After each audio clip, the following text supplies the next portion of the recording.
déjà arrivé de vous demander, de vous poser la question, comment déceler les fausses doctrines?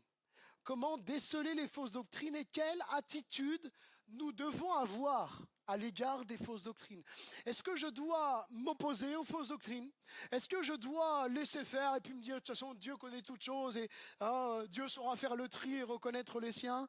Quelle doit être, en tant que chrétien, mon attitude à l'égard des fausses doctrines? Eh bien, toutes ces questions que peut-être certains vous êtes déjà posées, le Saint-Esprit, par l'intermédiaire de l'apôtre Paul, répond à ces questions. Il répond à ces questions. Il nous donne des clés, il nous donne des attitudes à avoir à l'égard des fausses doctrines et de ceux qui les répandent. Et nous continuons ce matin notre étude sur l'épître à Timothée. On arrive au chapitre 4 et le thème du message de ce matin, c'est notre attitude face aux fausses doctrines. L'attitude que, en tant que chrétien, en tant qu'Église, en tant que peuple de Dieu, nous devons avoir à l'égard des faux enseignements qui peuvent se répandre. Donc nous poursuivons et le premier point de ce message, c'est les conséquences des fausses doctrines. Parce que les fausses doctrines ont forcément des conséquences. Elles ont des conséquences sur ceux qui les écoutent. Et certains peut-être peuvent se dire, oui, mais nous, ça va, on est plutôt isolés. Libourne, c'est pas une très grande ville et on n'est pas forcément... Mais on a tous Internet. On a tous plus ou moins, soit sur le téléphone, l'ordinateur, la tablette, on a tous accès à Internet. Donc potentiellement, et je sais que plusieurs au milieu de vous avaient les réseaux sociaux, parce que j'y suis moi-même, donc je sais que vous les avez. Donc vous avez potentiellement accès aux fausses doctrines. Et quelles conséquences vont avoir les fausses doctrines en général? Eh bien, on va commencer cette lecture, on va découper un peu la lecture du chapitre 4 et on va lire les 5 premiers versets. 1 Timothée chapitre 4, verset 1er. 1 Timothée 4, 1. Mais l'Esprit dit expressément que dans les derniers temps, quelques-uns abandonneront la foi pour s'attacher à des esprits séducteurs, à des doctrines de démons, par l'hypocrisie de faux docteurs portant la marque de la flétrissure dans leur propre conscience. Ils prescrivent de ne pas se marier et de s'abstenir d'aliments que Dieu a créés purs, pour qu'ils soient pris avec action de grâce par ceux qui sont fidèles et qui ont connu la vérité. Alors tout ce que Dieu a créé est bon. Et rien ne doit être rejeté pourvu qu'on le prenne avec action de grâce.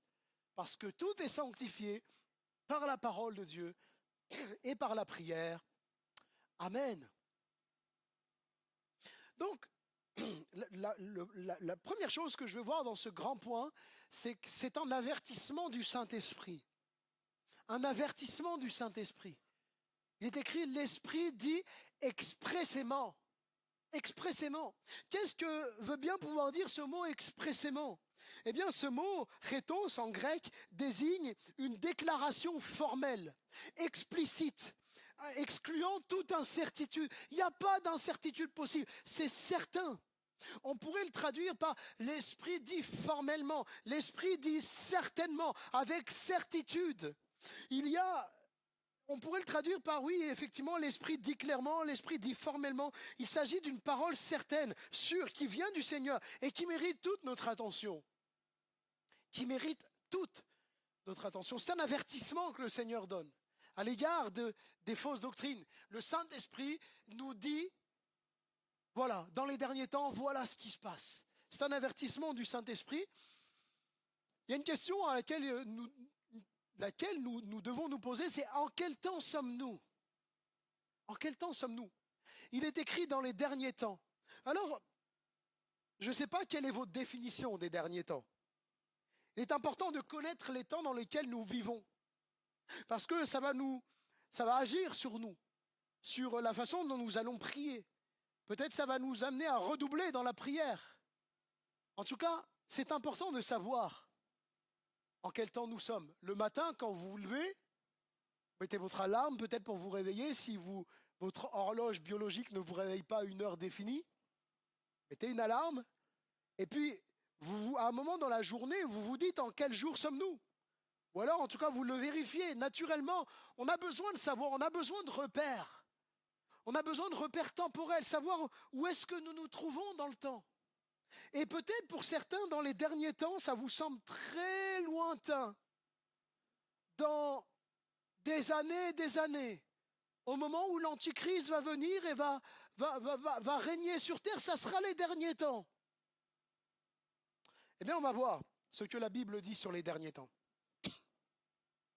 Premièrement, l'apôtre Jean témoigne que nous sommes dans les derniers temps. Il est écrit, petits enfants, c'est la dernière heure. La dernière heure. Il ne parle même pas des derniers temps. Et vous avez vu quand est-ce qu'a écrit Jean? Plus de 2000 ans en arrière. C'est la dernière heure. Et comme vous avez appris qu'un antichrist vient, il y a maintenant plusieurs antichrists. Par là, nous connaissons que c'est la dernière heure. C'est la dernière heure. Donc l'apôtre Jean témoigne. Ensuite, le Saint-Esprit, par la Pentecôte, témoigne que nous vivons dans les derniers jours. Est-ce que vous croyez que Acte 2 s'est accompli? Oui. La Pentecôte, l'effusion du Saint-Esprit sur les croyants. Et il est écrit au verset 17 à 18, « Dans les derniers jours, dit Dieu. » L'apôtre Pierre qui parle là le précise.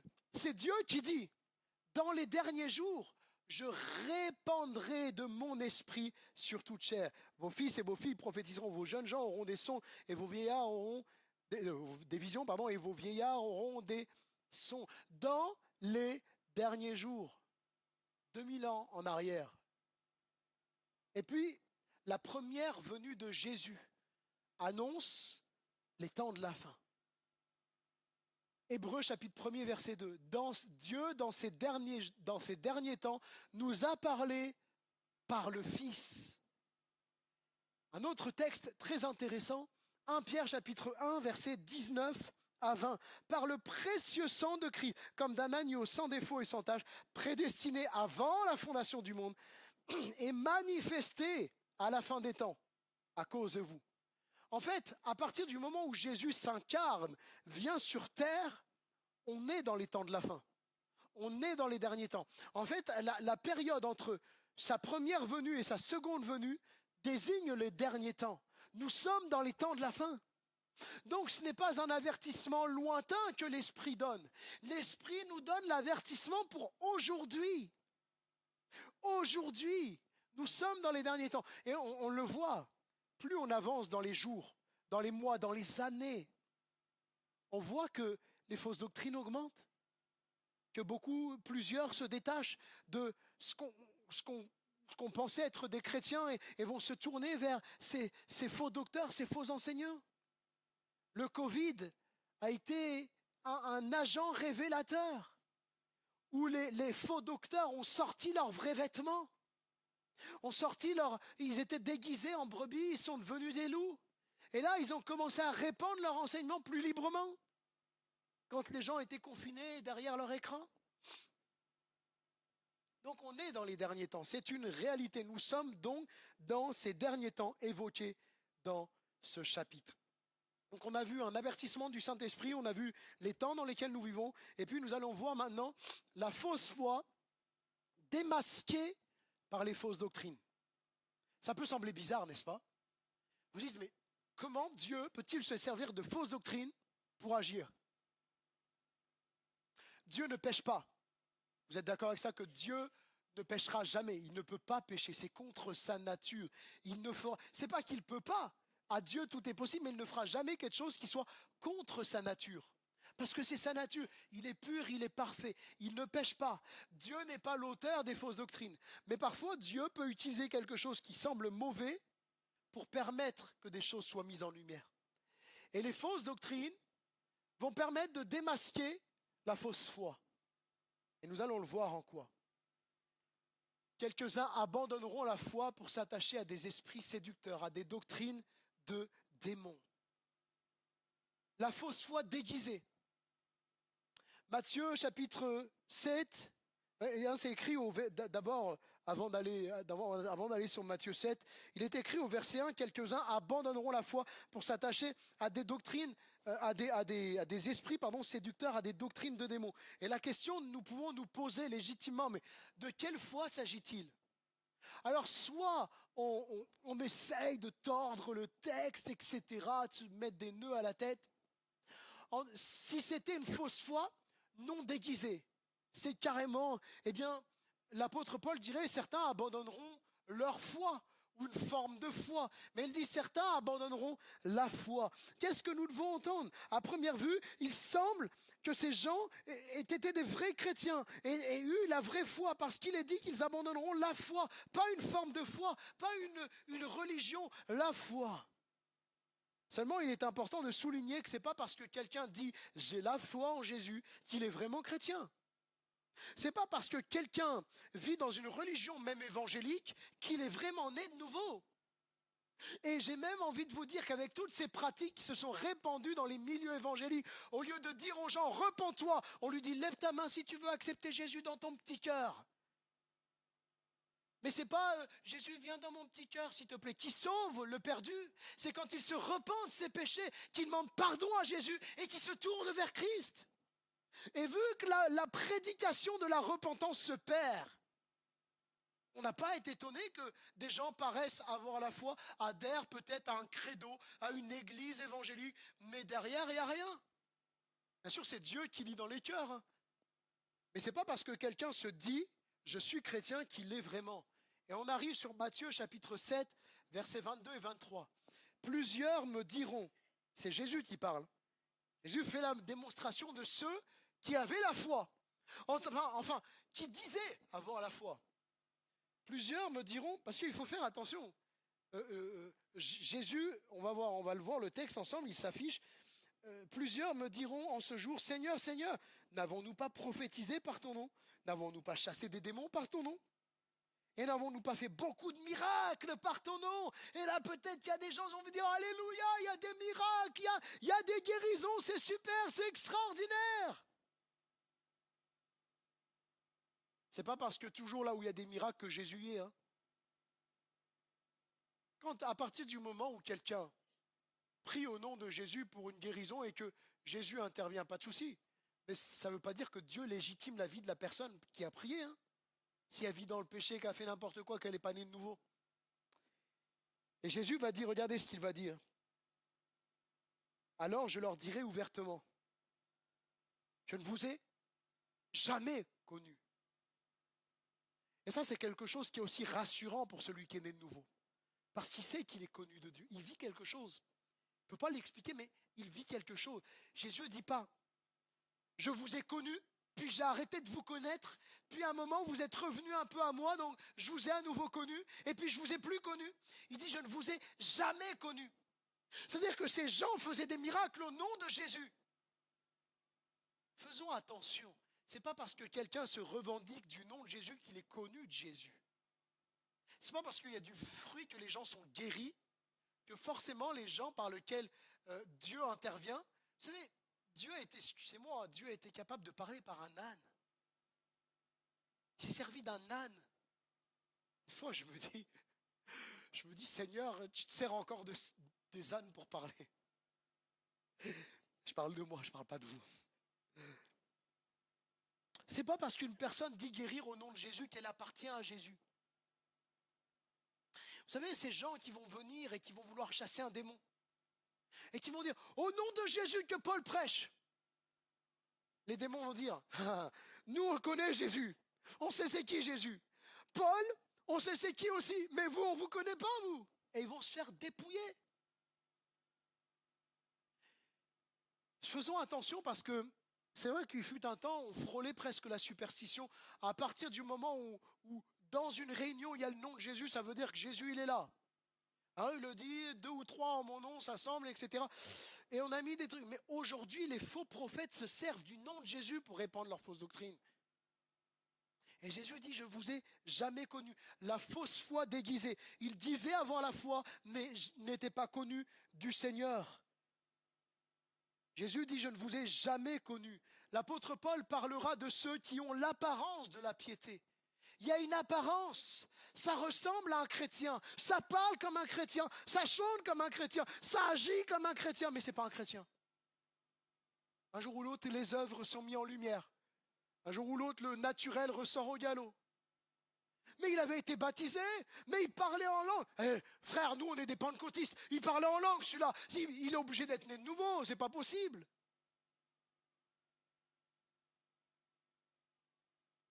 Et puis on est surpris. Là, regardez, regardez bien.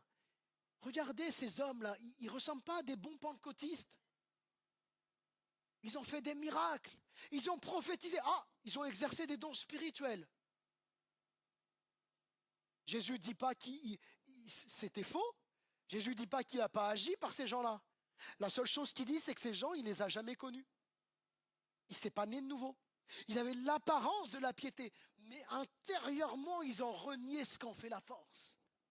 Ils professaient Christ de leur bouche, mais ils ne croyaient pas réellement en Christ. La fausse foi déguisée. Et Jésus va dire aussi dans Matthieu chapitre 7, verset 15, on revient un peu avant, et Jésus va dire que ces faux prophètes qui viennent, ils viennent en vêtements de brebis, c'est-à-dire ils ont une apparence de chrétiens, mais à l'intérieur ce sont des loups ravisseurs, au-dedans, ce que nous ne pouvons pas déceler, ce que parfois les fausses doctrines vont mettre en lumière, ce que les circonstances vont mettre en lumière. Nous, on ne le voit pas forcément. On ne le discerne pas forcément, vu que c'est intérieur. On n'est pas Dieu, on ne lit pas dans les cœurs.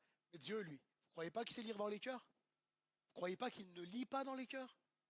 Il sait très bien celui qui lui appartient et celui qui ne lui appartient pas. La fausse foi déguisée. Et la fausse foi déguisée va un jour être une fausse foi démasquée. 1 Jean chapitre 2, verset 19, il s'affiche à l'écran. L'apôtre va dire, en parlant de ces personnes qui professaient des fausses doctrines, qui étaient des faux croyants, il va dire que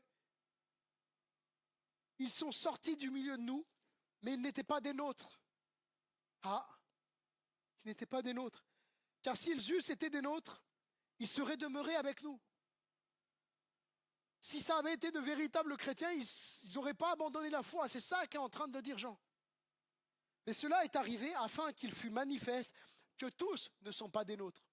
Et l'apôtre Paul, quand il va laisser les anciens, de mémoire c'est les anciens d'Éphèse, j'ai un doute, il va dire, il sortira du milieu de vous. Comment ça, du milieu de nous? Alors ne nous mettons pas à suspecter. Il faut être prudent. Parce que même encore, je devance un peu mes notes, mais ce n'est pas parce qu'une personne elle a des moments de faiblesse, peut-être même elle a quitté l'église pendant un temps, peut-être même elle est complètement découragée, elle dit moi je ne sais plus quoi penser, je crois en Dieu mais je ne sais plus trop et machin. Il ne faut pas commencer à dire oui, bah, ça veut dire qu'elle n'était pas née de nouveau, ça veut dire que ce n'était pas une chrétienne, etc. C'est Dieu qui lit dans les cœurs. C'est Dieu qui lit dans les cœurs.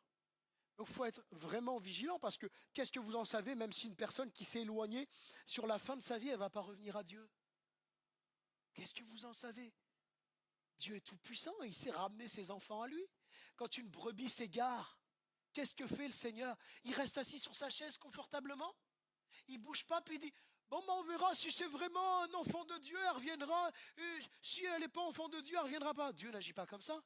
Quand une de ses brebis s'égare, il se lève, il laisse les autres brebis et il va chercher sa brebis. Donc Jean met ça en lumière. Ils n'étaient pas des nôtres parce que s'ils étaient des nôtres, ils seraient restés. Et puis ça, c'est pas uniquement à la déclaration que les gens font, comme je le disais, en affirmant avoir la foi, mais nous voyons les chrétiens dans le temps, aux fruits qu'ils portent. C'est vrai qu'on ne porte pas toujours, on aimerait porter plus de fruits, n'est-ce pas? C'est vrai que des fois, on ne fait pas toujours les choses à la gloire de Dieu. C'est vrai. Mais dans le temps, vous les reconnaîtrez à leurs fruits. Matthieu 7, 16 et Matthieu 16, 20. Vous savez, il faut être très prudent aussi avec les accusateurs religieux, ceux qui sont légalistes à l'égard du péché, mais tellement légalistes qu'ils ne se rendent même pas compte qu'ils sont en train de se culpabiliser eux-mêmes. J'ai parfois entendu dans certaines églises des chrétiens et des pasteurs dire, si un chrétien pêche, et que Jésus revient à ce moment-là, que cette personne, elle allait se repentir, mais qu'elle n'a pas eu le temps, elle est perdue. Quel Dieu de grâce c'est ça, dis donc. Un Dieu qui ne regarde pas à une vie tout entière de consécration. Un Dieu qui ne regarde pas à l'esprit qui habite dans la personne et qui vit dans la personne, qui ne regarde pas à la conscience de la personne, que cette personne vit et qu'elle allait se repentir. Un Dieu qui ne connaît pas l'avenir, un Dieu qui ne connaît rien. Est-ce que c'est vraiment Dieu ça? Il faut être prudent. Vous les reconnaîtrez à leurs fruits. Le chrétien, c'est un fruit permanent qu'il porte. Alors il aimerait toujours en porter plus. Alors il est toujours en train de se remettre en question et de prier. Et il a raison. Mais attention, faisons attention. Ne vous laissez pas accuser par les légalistes. Si tu marches avec Dieu, quand tu pêches, ta conscience te reprend et tu te repens. C'est la réalité. Et Dieu sait reconnaître ses enfants. Dieu reconnaît ses enfants. Est-ce que quand votre enfant pêche contre vous, qu'il vous parle mal et qu'il n'a pas encore eu le temps de vous demander pardon, vous allez le rejeter? Vous allez l'abandonner? Bien sûr que non. Tite chapitre 1, verset 16, je ferme la parenthèse. Ils font profession de connaître Dieu, mais ils le renient par leurs œuvres. Voilà pourquoi on ne doit pas s'attacher à ce que les gens peuvent dire, mais aux fruits portés. Et donc on n'est pas à suspecter les gens. Mais parce qu'on est attaché à Dieu, quand une personne, je sais pas, se met à abandonner la foi, etc., des fois ça peut nous surprendre. Mais ne soyons pas choqués à l'extrême. Parce que l'Esprit l'a dit. Dans les derniers temps, ça arrivera. Et 1 Jean chapitre 2, verset 4, celui qui dit « Je connais Dieu » et qui ne garde pas ses commandements. Donc ça veut dire qu'il se détourne pour se tourner vers les fausses doctrines. Hein. C'est ça que ça veut dire. Il est un menteur. Donc finalement, il n'aimait pas Dieu. Il n'était pas né de nouveau, c'est un menteur. Et la vérité n'est pas en lui. C'est qui la vérité? Je suis le chemin, la vérité et la vie, nul ne vient au Père que par moi, va dire Jésus. Donc ça veut dire que celui qui dit aimer Dieu et qui ne garde pas sa parole, qui va s'attacher à des fausses doctrines et qui demeure dans ces fausses doctrines, c'est un menteur. Et Jésus, la vérité n'est pas en lui. Donc ça avait l'apparence, ça ressemblait. Mais les fausses doctrines ont mis en lumière, ont démasqué le faux. Et puis, on a vu donc les fausses doctrines donc déguisées, les fausses doctrines démasquées, et la vraie foi, la fausse foi déguisée, la fausse foi démasquée et la vraie foi démarquée. La vraie foi, elle se démarque de la fausse. Ce que nous voyons ici, c'est que les fausses doctrines vont mettre en lumière les faux croyants qui vont s'attacher à ces fausses doctrines et donc par effet de cause, par processus de cause à effet, vont mettre en lumière les vrais croyants, la vraie foi. C'est ce que Jean a dit, hein, s'ils étaient des nôtres, ils seraient restés la vraie foi. La Bible nous donne un indicateur du fruit de la vraie foi. C'est la persévérance. Donc, Dieu garde et préserve le vrai croyant dans le salut. Il y a 2 points dans ce qu'on va voir. Je vais essayer de ne pas non plus être trop long. Mais premièrement, Psaume chapitre 37, verset 28 dit « Car l'Éternel aime la justice et il n'abandonne pas ses fidèles. » Ils sont toujours sous sa garde. Alléluia. C'est pas encourageant de savoir ça? Toi qui es né de nouveau, tu es sous la garde de Dieu, sous la protection de Dieu. Jean chapitre 10, verset 28 à 29, mon assurance de salut s'attache dans ses promesses des Écritures. Dieu ne se repent ni de son appel, ni de ses dons. Éphésiens 2, 8. C'est par grâce que vous êtes sauvés par le moyen de la foi. Et cela ne vient pas de vous, c'est le don de Dieu. Et Dieu ne se repent pas de son appel, ni de ses dons. Je leur donne la vie éternelle. Elles ne périront jamais. Alléluia. Personne ne les ravira de ma main. Et Jésus, comme si ce n'était pas suffisant, il va plus loin. Là, il parle en son autorité de fils et il va plus loin. Il se réfère à l'autorité du Père. Mon Père qui me les a donnés est plus grand que tous. Et personne ne peut les ravir, les arracher, les enlever. Personne, ni même les fausses doctrines, ne les arracheront de la main de mon Père. Alléluia. Je vous mets d'autres références dans Psaume, il y en a plein d'autres, dans Psaume 55, 23, Jérémie 32, 40, Jean 6, 39, etc., etc. Donc Dieu garde et préserve le croyant dans le salut. Ensuite, le croyant né de nouveau se garde aussi. Il se préserve, Dieu le tient, mais il se tient en Dieu. Il persévère avec Dieu. 1 Jean 5, 18. Celui qui est né de Dieu, celui qui est né de nouveau, celui qui est né de nouveau, se garde lui-même. Il se garde. C'est pas juste Seigneur, garde-moi. Hein. Moi, je fais n'importe quoi, mais tu me gardes. Hein. C'est pas ça. Il se garde lui-même. Celui qui est né de Dieu, là, il se garde lui-même. Et le malin ne le touche pas. Il se garde lui-même. 1 Pierre chapitre 5, verset 8 à 9. Soyez sobres, veillez. Votre adversaire, le diable, rôde comme un lion rugissant, cherchant qui il dévorera. Résistez, lui, d'une foi ferme, avec une foi ferme. Donc le croyant, il résiste, il veille. Malachie chapitre 3, verset 18. Vous verrez de nouveau la différence entre le juste et le méchant, entre celui qui sert Dieu et celui qui ne le sert pas. La différence va se faire de plusieurs façons, à travers de circonstances, à travers des fausses doctrines, au travers de plein de différents moyens. Vous verrez la différence entre celui qui sert Dieu et celui qui ne le sert pas. Et comme je vous l'ai dit, faisons attention. Ne soyons pas plus durs que Dieu ne l'est. Un frère qui peut-être pourrait, ou une sœur qui pourrait tomber dans un péché de façon temporaire, ça ne fait pas de lui un mécréant. On ne va pas commencer à douter de la foi de la personne. Vous savez, même des gens qui sont surprenants quand vous parlez avec eux. Ils ne fréquentent plus les églises, ils vivent dans le péché à fond, dans toutes sortes de péchés, toutes sortes d'addictions, de dépendances, de dépravation. Et quand vous leur dites, tu crois en Dieu? Oui, je crois en Dieu. Tu crois que Jésus il est mort pour toi? Je crois que Jésus il est mort pour moi. Des choses, moi, qui m'étonnent.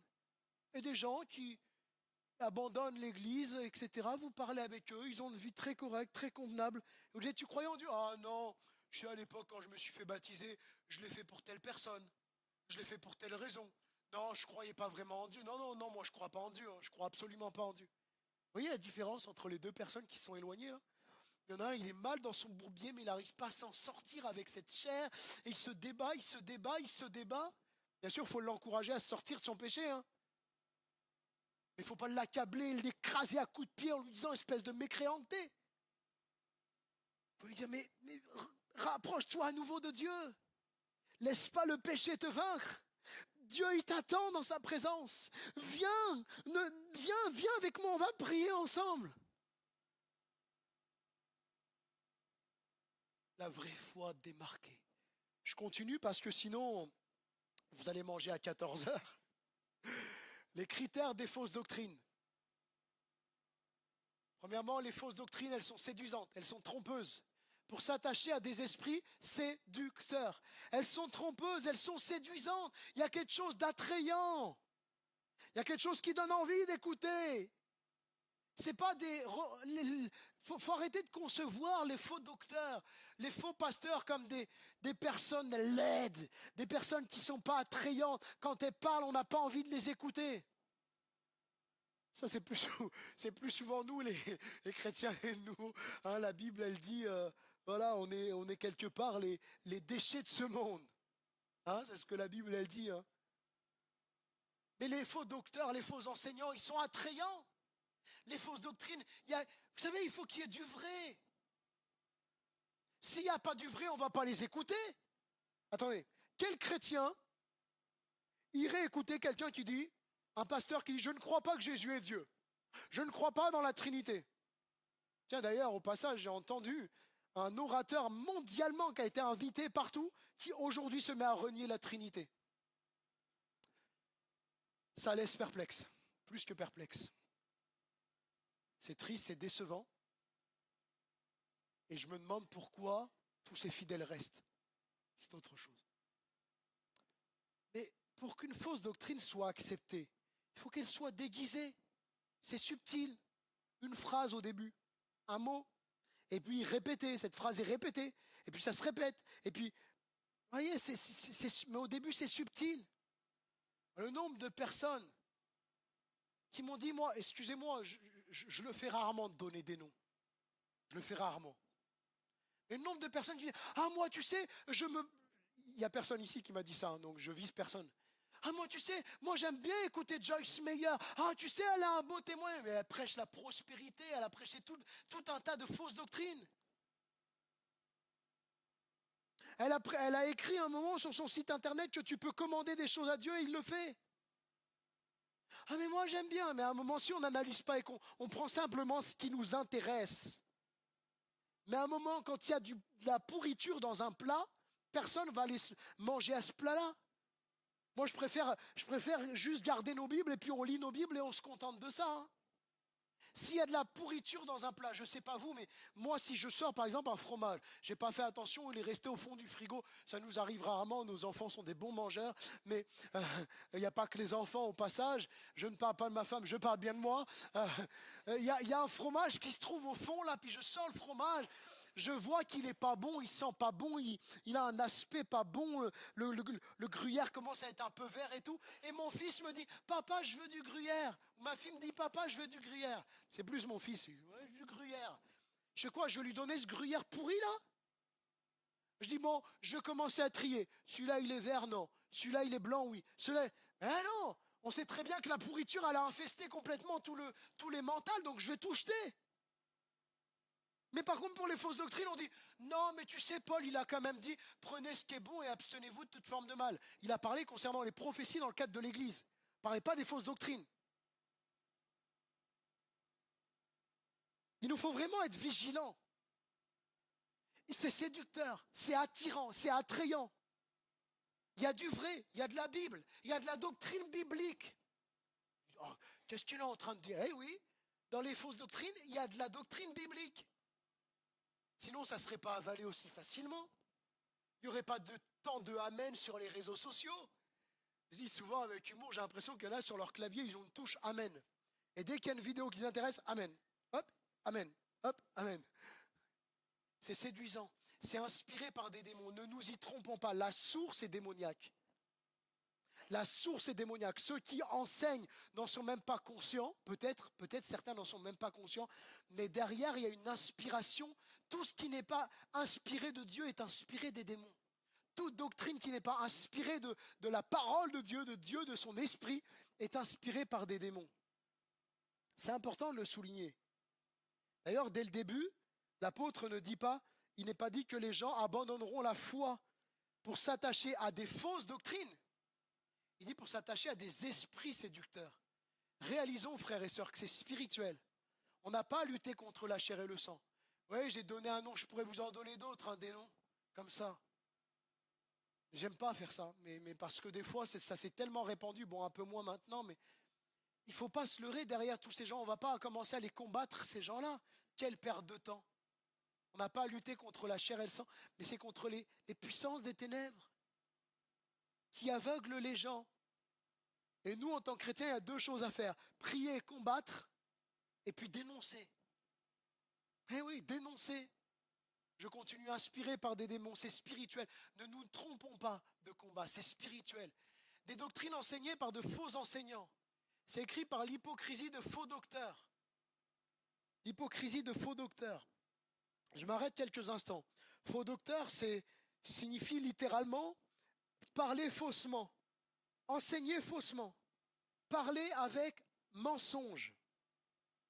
Le mot hypocrisie signifie littéralement jouer un rôle théâtral, user de dissimulation. Alors, quand vous voyez certains prédicateurs sur Internet, c'est des pros du théâtre. Ils sont capables de rigoler, de pleurer en l'espace de quelques minutes. Ils sont passés par toutes les émotions. Et ils étaient en extase, après ils pleurent, après ils redeviennent souriants et de bons comédiens. Et vous en avez. Hein.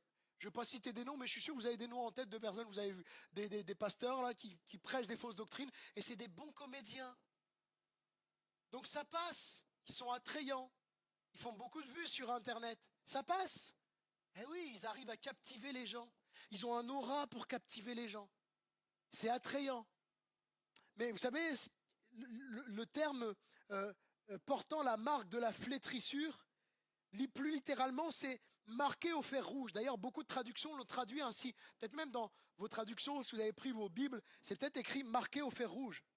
Et le fer rouge, il était utilisé pour marquer le bétail, pour marquer une propriété sur le bétail, mais aussi pour marquer comment dirais-je, je cherche mes notes, des criminels ou des esclaves fugitifs. Les esclaves qui avaient fui la maison du maître. Ils étaient à nouveau marqués, ils étaient marqués au fer rouge pour marquer l'appartenance de ces gens-là à leur maître.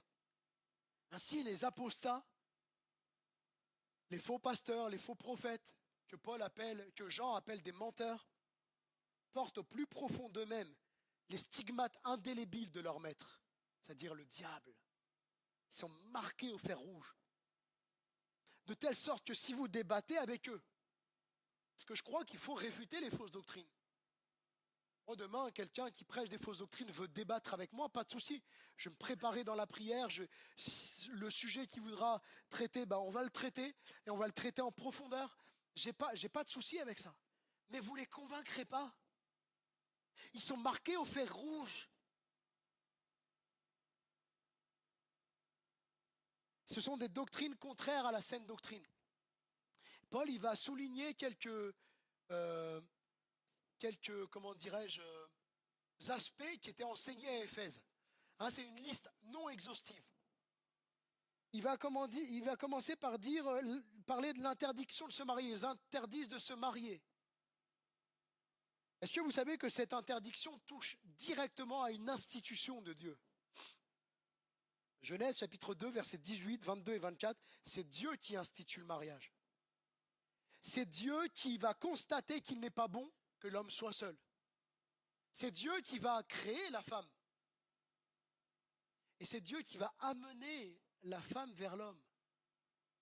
C'est Dieu qui va dire, l'homme quittera son père et sa mère et s'attachera à sa femme.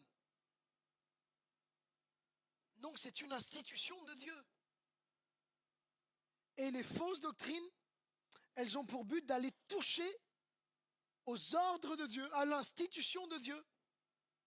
Et puis, en interdisant les mariages, ces faux docteurs vont à l'encontre d'un ordre que Dieu a donné. Vous savez, c'est quoi cet ordre? Genèse chapitre 1er, verset 28. Les parents, ils savent ce que c'est cet ordre. Dieu les bénit, mais cet ordre, il est attaché à une bénédiction. Déjà, moi, ce que j'aime, c'est que Dieu nous bénit et il nous demande de faire. C'est facile de faire quand Dieu nous bénit. Dieu nous donnera toujours la force de faire ce qu'on a besoin avec sa grâce. Dieu les bénit et Dieu leur dit, soyez féconds, multipliez-vous, remplissez la terre. En touchant au mariage, il touche à l'institution de Dieu et il touche à un ordre de Dieu. Ensuite, s'abstenir d'aliments que Dieu a créés. C'est les deux choses que Paul souligne. Il en soulève d'autres dans d'autres chapitres. Cette interdiction touche à la création de Dieu. Dans la Genèse, Dieu crée toutes choses. Il crée l'homme, il achève sa création. Et qu'est-ce que dit Dieu? C'est quoi la parole de Dieu?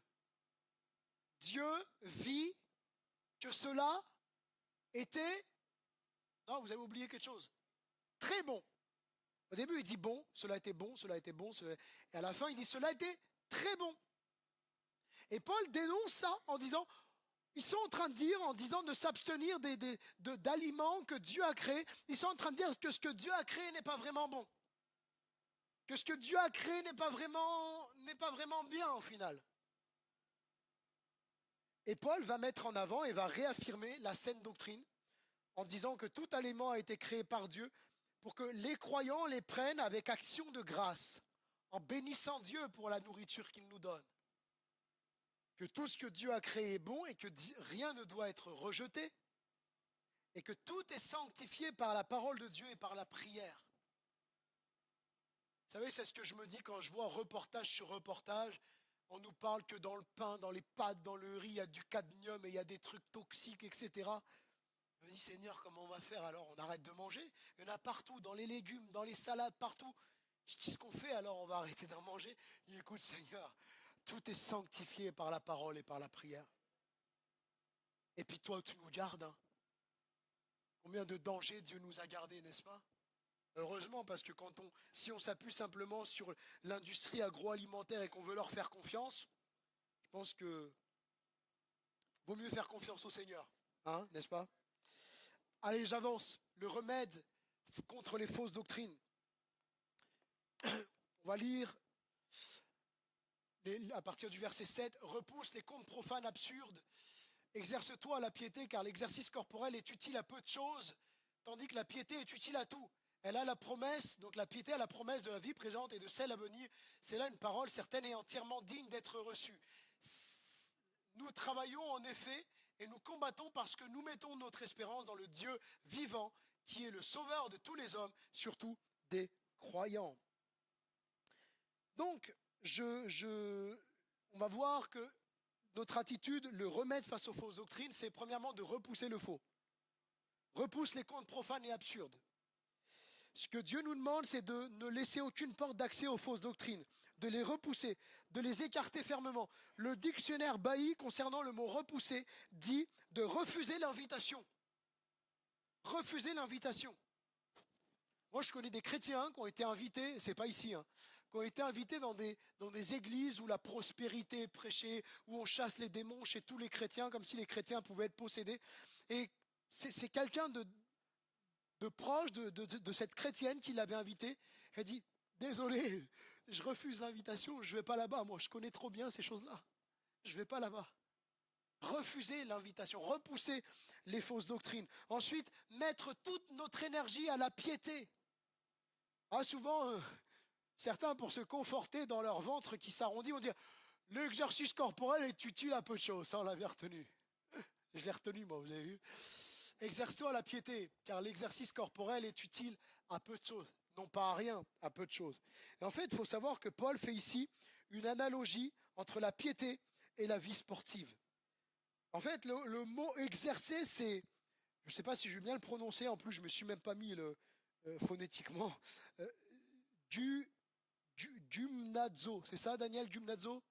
Ok, bon, je ne le prononce pas visiblement correctement, mais gymnazo fait référence aux exercices gymnastiques des athlètes, mais également des exercices militaires. Oui, c'est quelque chose de physique quand même. Et donc, quand il dit exerce-toi la piété, il met en parallèle en disant, tu vois, l'exercice corporel, là, ces exercices gymniques, le fait de se donner à fond dans des exercices sportifs, c'est utile à peu de choses.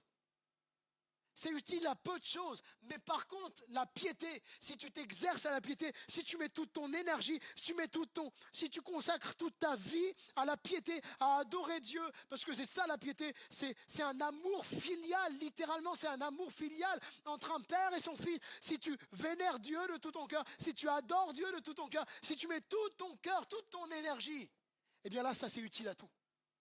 Ça c'est utile à tout. Et tu as la promesse de la vie à venir.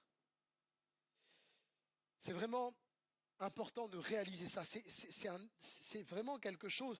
Ces exercices étaient éprouvants pour les athlètes. Ils devaient mettre toute leur énergie. Et Paul poursuit au verset 10 en disant, nous travaillons en effet et nous combattons. Vous voyez, il insiste, Paul, parce que nous mettons notre espérance dans le Dieu vivant.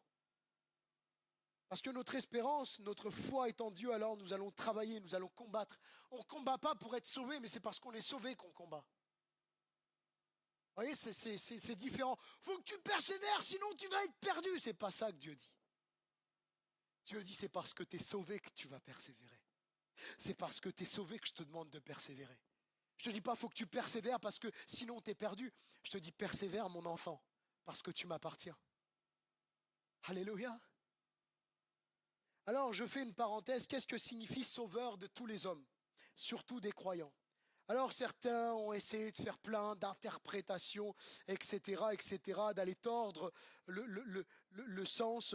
Certains ont dit par exemple que alors, le mot tous, il peut être traduit par, il peut signifier chaque homme individuellement, de toutes les personnes, de tous les hommes, mais il peut signifier également de plusieurs types de personnes. Vous voyez, de plusieurs types, des personnes de toute tribu, etc. Mais ça ne colle pas ici. Dieu est le sauveur de tout type de personnes, mais surtout des croyants, ça ne va pas. Les interprétations, elles ont été diverses sur le sujet, je ne vais pas m'arrêter, mais ce qu'on peut souligner, c'est que l'invitation au salut, la proposition du salut, elle est lancée à tous. Je croyais que j'allais entendre un grand Amen.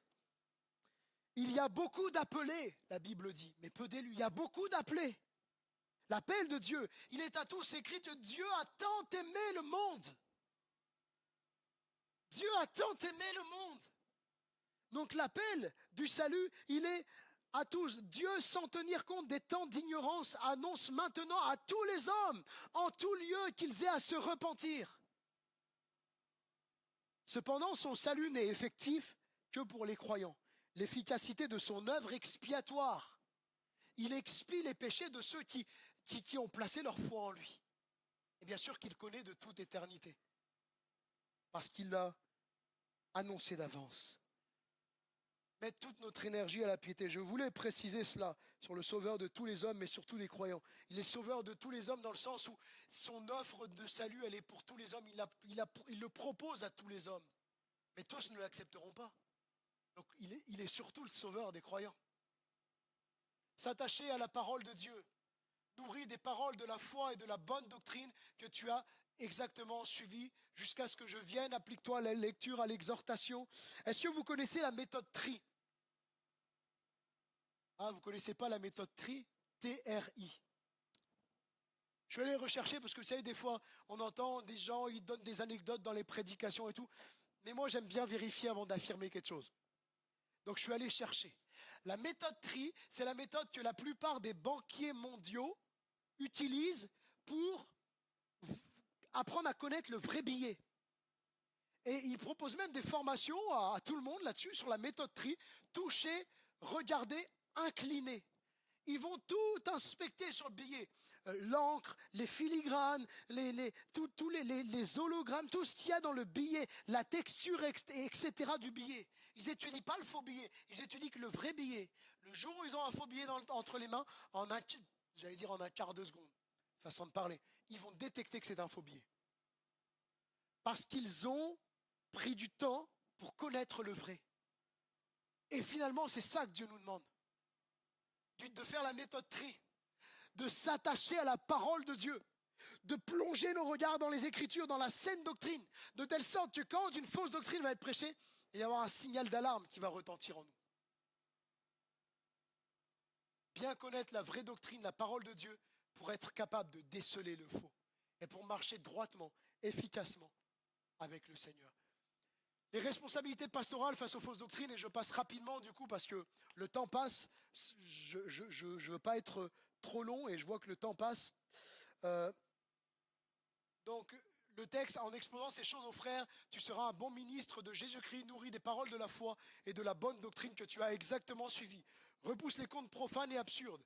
Déclare ces choses et enseigne-les. Que personne ne méprise ta jeunesse. Sois un modèle pour les fidèles, en parole, en conduite, en charité, en foi, en pureté, jusqu'à ce que je vienne. Applique-toi à la lecture, à l'exhortation, à l'enseignement. Ne néglige pas le don qui est en toi, qui t'a été donné par prophétie, avec imposition des mains de l'assemblée des anciens. Occupe-toi de ces choses. Donne-toi tout entière à elle, afin que tes progrès soient évidents aux yeux de tous.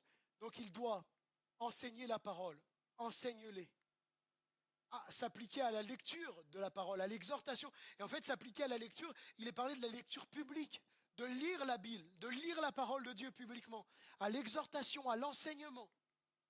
Veille sur toi-même et sur ton enseignement, on doit veiller à ça. Les prédicateurs, les anciens, on doit veiller à ça. Enseigner toujours la parole de Dieu à l'Église. Être un modèle, soit un modèle pour les fidèles. Et Paul, il met en parallèle ce faux modèle, ce mauvais exemple des faux docteurs, séducteurs, etc. Et puis il dit à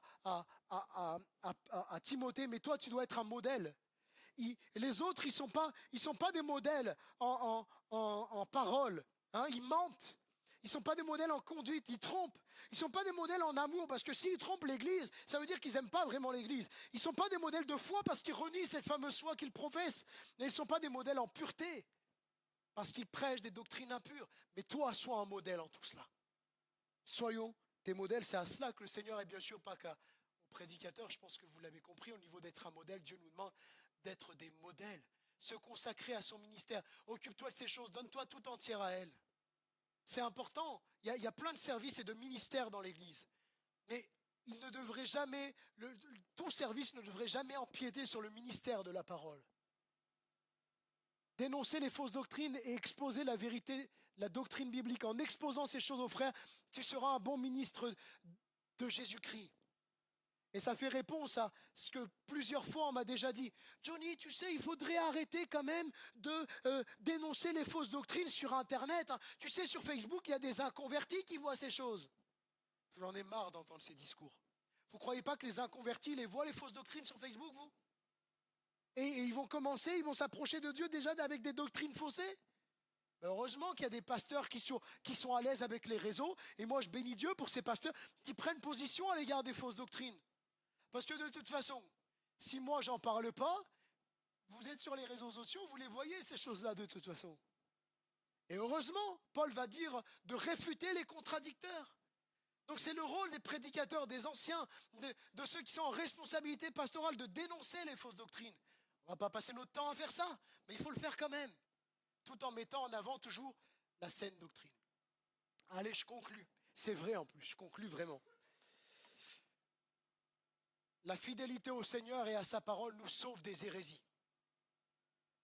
Verset 16, persévère dans ces choses, car en agissant ainsi, tu te sauveras toi-même et tu sauveras ceux qui t'écoutent. Et là, on pourrait se dire, mais c'est pas Dieu qui nous sauve? C'est pas le sang de Jésus qui nous sauve? Mais le mot sauter, en fonction de... Souvent, la plupart du temps, il est traduit pour parler du salut. Mais il est parfois, et à de nombreuses reprises aussi, utilisé pour la guérison. La guérison des corps. Hein, ta foi, dans nos Bibles, c'est sauvé, mais dans certaines traductions, c'est guéri. Ça s'explique. Il vient d'être guéri, ta foi t'a guéri. Et là, en fait, ce que Paul est en train de dire, c'est que si tu enseignes ces choses, si tu persévères, si tu enseignes toujours la parole de Dieu, eh bien, comme ceux qui t'écoutent sont imprégnés de la parole de Dieu, eh bien, ils seront sauvés de l'hérésie, préservés de l'hérésie. Tu vas te sauver toi-même de l'hérésie. Tu vas te sauver des fausses doctrines et tu vas sauver, non pas pour le salut éternel, on se comprend, mais tu vas sauver ceux qui t'écoutent. Tu vas les sauver de ces hérésies. Donc que nous soyons toujours, frères et sœurs, attachés à la parole de Dieu, que la parole de Dieu soit toujours notre nourriture quotidienne,